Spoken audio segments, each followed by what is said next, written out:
Magandang gabi sa ating lahat mga kapapsi. Ako po'y magluluto ng napakasimpleng ulam lang mga kapapsi. Pero pag matikman mo to, siguradong hahanap-hanapin mo. Bumili lang tayo ng kunting halaga mga kapapsi dahil itong klaseng isda na to may medyo kataasan ang presyo.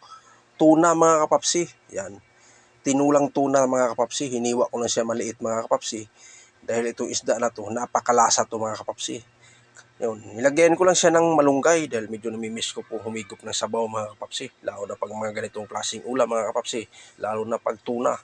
Yan, talagang manamis-namis yan siya mga kapapsi. Hindi mo na kailangan pang damihan mo ng gulay. Kahit malunggay, pwedeng-pwede na yung mga kapapsi. Pitikan mo lang kunting asin.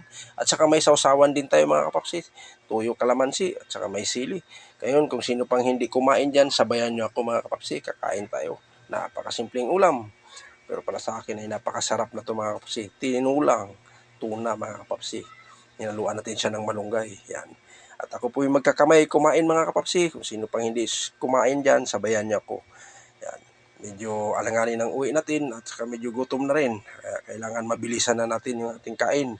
Siyempre, bago po ako nagkamay, naghuhugas po ako ng maayos yan mga kapapsi. Kaya yung sabaw natin medyo mainit pa, kaya umusok-usok pa mga kapapsi. Gagamitin natin siya ng kutsara. Napakasarap mga kapapsi yung pag ganitong klaseng ulam. Tapos may siling haba pa tayo mga kapapsi. Tapos yung sausawa natin, tuyo kalamansi. Tapos may sili pa. Talagang guguhit talaga sa lalamunan yan mga kapapsi. Yan. Napakalasa tong isda ganitong tuna mga kapapsi.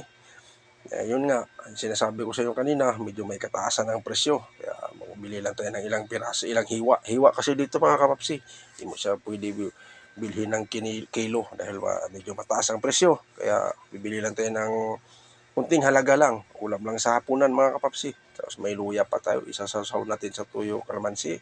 May sili. Ay lalong umaanghang mga kapapsi. Yun. Yan ang aking ulam mga kapapsi. Update ko lang sa inyo yan mga kapapsi. At ako po ay nagpapasalamat sa walang sawang suporta nyo sa akin mga kapapsi. Makisuyo lang din po ako. Kung sino pang hindi nakasubscribe sa aking YouTube channel nga John Clark Belicilda, makisuyo na lang din po ako sa inyo mga kapapsi, kamamsi.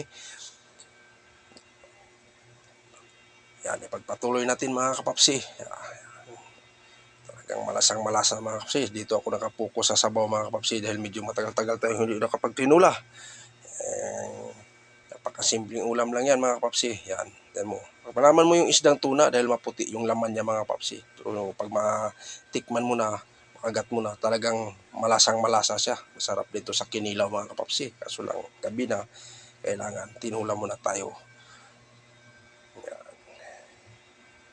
Manamis-namis yung sabaw niya mga kapapsi. Kahit na walang lang tanglad, lalo na pag may tanglad yan siya mga kapapsi, talagang sigurado masisira talaga yung diet mo. Mapaparami ka talaga ng kanin dyan mga kapapsi.